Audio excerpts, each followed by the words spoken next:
So tell me what it means to be here in Los Angeles. What's Los Angeles mean? What does Los Angeles mean to me?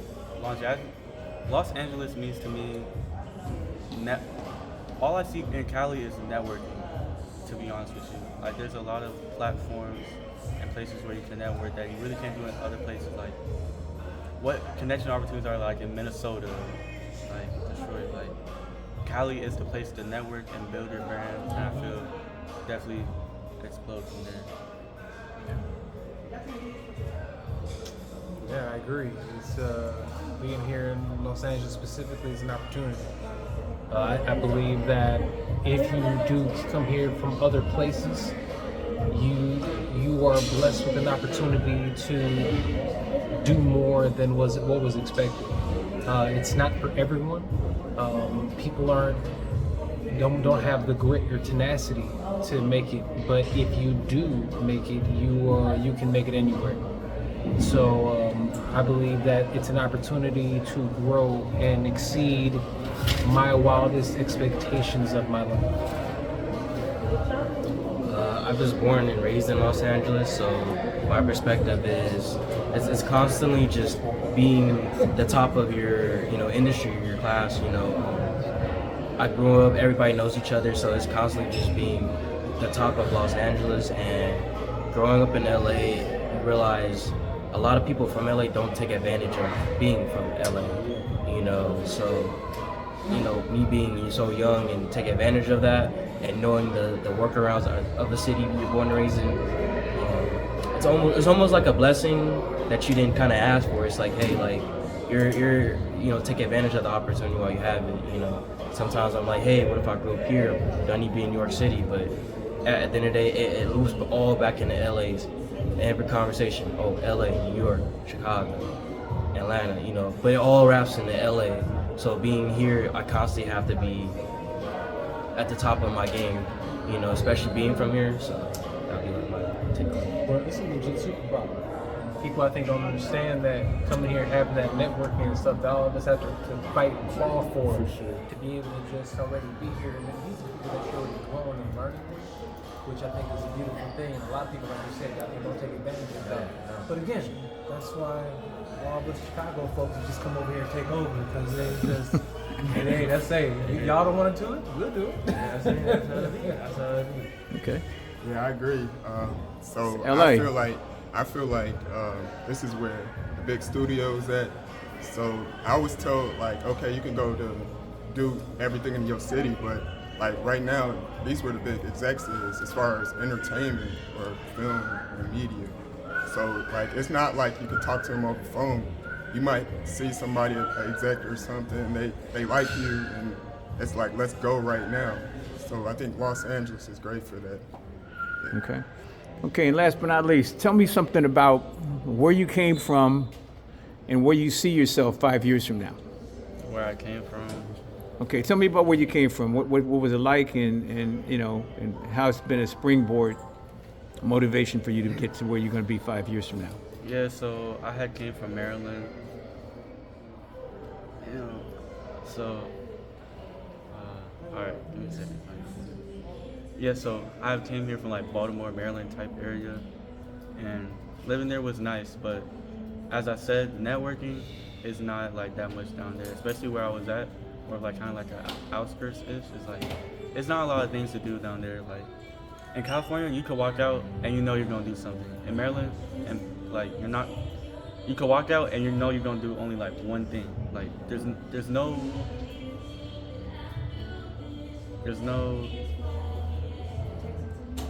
excitement, California, there's a lot of stuff to do and a lot of stuff to be done. So where I see myself in the next 5 years, I see myself like solidified, or at least still making like, I see myself solidified in like editing and filming, and definitely 5 years from now.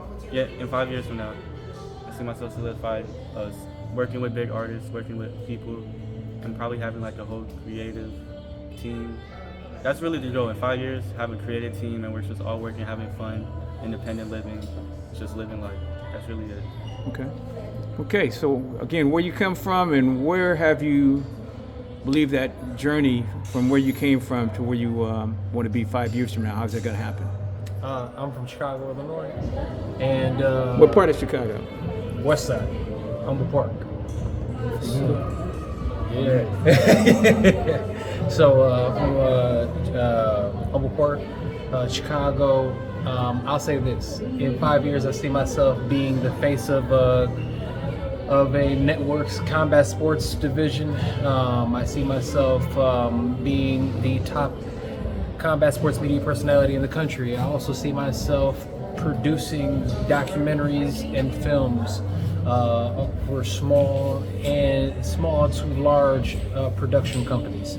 That is what I see myself doing in 5 years' time. So being the combat sports face of a media network, and I see myself also producing films, documentary films, television shows, as well as productions from my own production company, as well as small, medium, and large companies as well. Okay. What was the question? Okay, so you're from LA, but can you tell me, you know, how LA is helping you try to project yourself 5 years from where you are from now to where you want to be? Okay, so right now. What part of LA? I'm from Gardena, California, so that's basically like the middle part of LA. So I kind of get around a lot. Since it's in the middle of everything, I'm able to touch down in the hills, Hollywood, all the way to the Orange County. So 5 years from now, I kind of see myself being the top shooter of the industry in Los Angeles. Everybody calling my name, and you know, inbox is full, you know, and having like a nice high-rise apartment, Porsche, you know, the lavish lifestyle, you know, definitely want to live that, you know, but also wanted to travel to Paris, France, and put my skills out to the world, you know, where people from my city couldn't think about going to, especially as like a black young man, you know.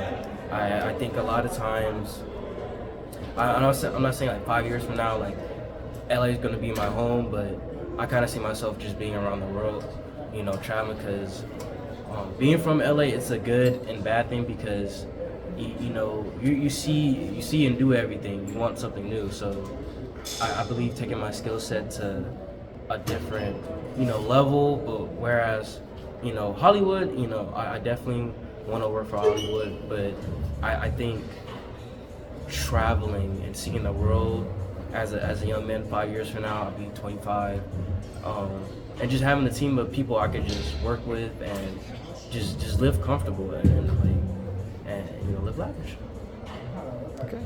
Okay, so where are you from? I'm from Chicago, What side? South Side, but I got family. My whole family from the West Side, so that was crazy. You said Humble Park. So Chicago gave me the grit, the passion to come out here and create projects, especially projects I want to watch or like where I come from. So in 5 years, I'm looking to have a development deal with a big studio so I can produce and create projects and put other people on. I think that's like one of my callings, is to assist people. So I would love to do that. Okay. And last question for everybody. We're trying to train people how to be producers. That can mean a lot of different things, but you know, what can you envision based on what you know about producing? What kind of producer do you want to be? Definitely, like, I'd say like a creative type underground producer. People probably won't understand it, but definitely like an artistic, creative producer, for sure. Okay, cool. What type of producer do I envision being? I envision being a producer that is a crew-first producer, somebody that their crew enjoys working with, somebody that honors their crew, that makes sure that their crew is taken care of in terms of everything from crafty to making sure they're getting paid the right way. I want to be a producer that the art and the people are first more than anything else.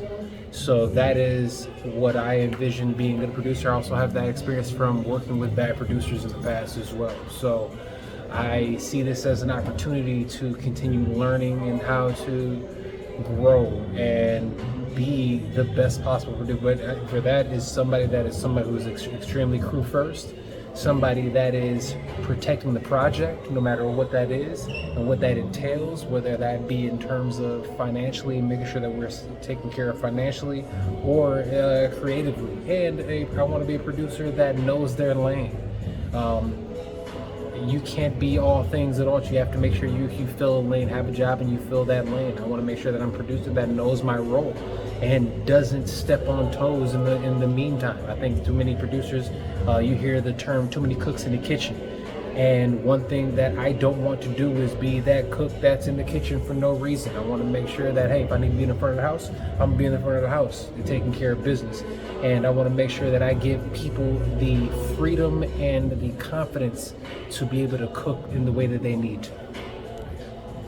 Okay, what kind of producer are you gonna be, Josh? I want to be very much a creative, hands-on producer. You know, I think sitting behind an office table when producing a project and just being in the field, you know, you're kind of like taking the lead for this. So kind of just making sure everybody's like hands-on with everything and making sure everybody kind of knows, everybody's confident in their role and everybody can like learn from what project we do.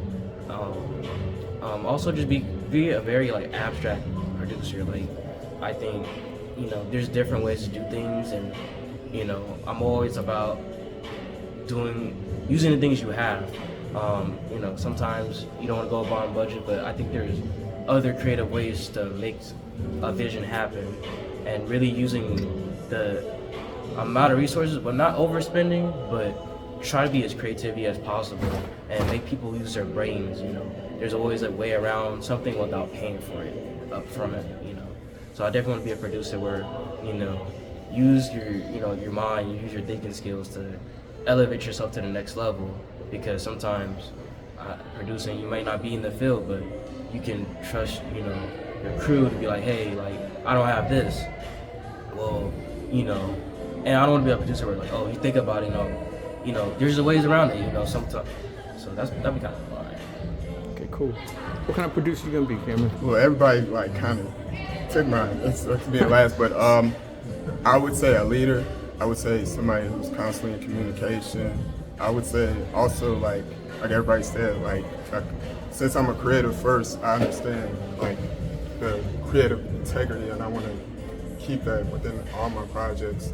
I want to be a voice for the crew. Yeah, that's what. Okay. Last thing, when I say the word AI, machine learning, what does that say to you? Future, the future. That's what it says to me. Okay. Definitely says the future. Okay. When I hear AI, I think inevitability. It's inevitable. It's the future, and it's here. I think of like oil fields is like the next, if you're not on it first, you might like fall off, you know.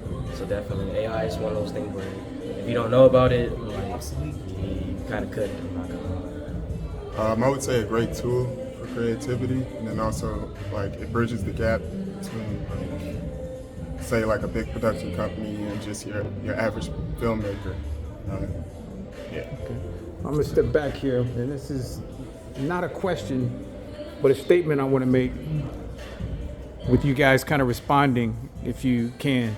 Kind of get in a little tighter, because what I was told the events that we're trying to put together are trying to do is to show what race is about. Race, ethnicity, culture. So when I say race, ethnicity, culture, what do you feel about that? And anybody can just, you know, I got a group shot. So what do you think about race, ethnicity, culture at this stage of your life right now? What does that mean to you? It's the reality. It's what it is. And there are races, there are ethnicities, there are cultures. And we should absolutely respect those, respect people's cultures, and to learn from each other, and learn from each other's cultures, and learn from each other's ethnicities. There's far too many individuals, especially this day and age, that don't respect that or don't understand that or think that it's some sort of farce in a way. It's not the reality. The reality is that this is here, and there's specific systems and structures that have been put in place that have, especially in this specific country, held specific individuals and groups of individuals back. For anybody who believes that that is not true, they're living in a fantasy land. So that's what that is. That's, you guys are in my bag. Like, it's ridiculous to think anything otherwise.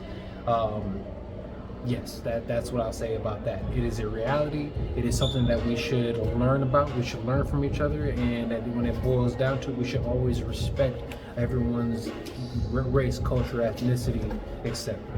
Okay. Anybody else? I think race, culture, and ethnicity goes down to like, I would say like power and economics in a way. Like sometimes it's like, and I hate to say it, it's like, you know, as a Black American, like, you know how it goes, but really, it really drives down to who is at the top of the food chain, culture-wise, and I think that's just like human nature at its finest. So I think just trying to maneuver around the areas and try to avoid the pitfalls you run into, whatever you stand at in this, you know, area, or, you know, culture, race, and ethnicity.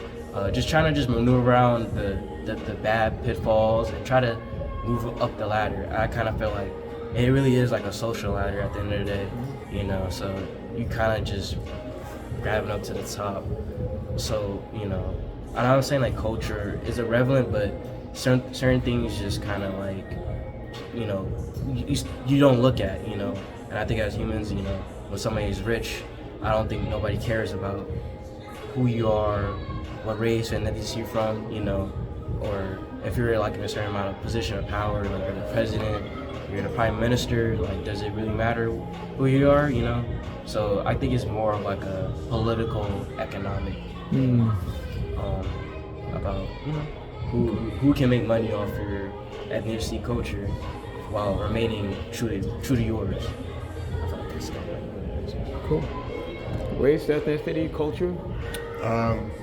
I guess it's like a socioeconomic thing also, but if you're talking about as far as media, are we talking about media or just in general? Just what it means to you off the top of your head, off the top of your dome. I guess it's like in you, I guess, so, and it's, I guess like just me, like just being 30 years old, I realized that like even when I'm like in a corporate job or something, like I have to stay true to myself. Like I feel like in the past I've tried to not be myself, water myself down, but now I've learned how to walk in, you know, just my truth. Be authentically yourself. Yeah, be authentically myself. Yeah. Okay, great. And so the young guys, so race, ethnicity, culture. What do those words mean to you? What, not even words, but what is race, ethnicity, culture? To be honest, like, in like the fields I'm in, I feel like race and culture, it means like a group of people. It's either a group of people combining and working strong as a team, or it's a group of people not combining and going against each other. And those are the only two aspects I really see in race and culture. Cool.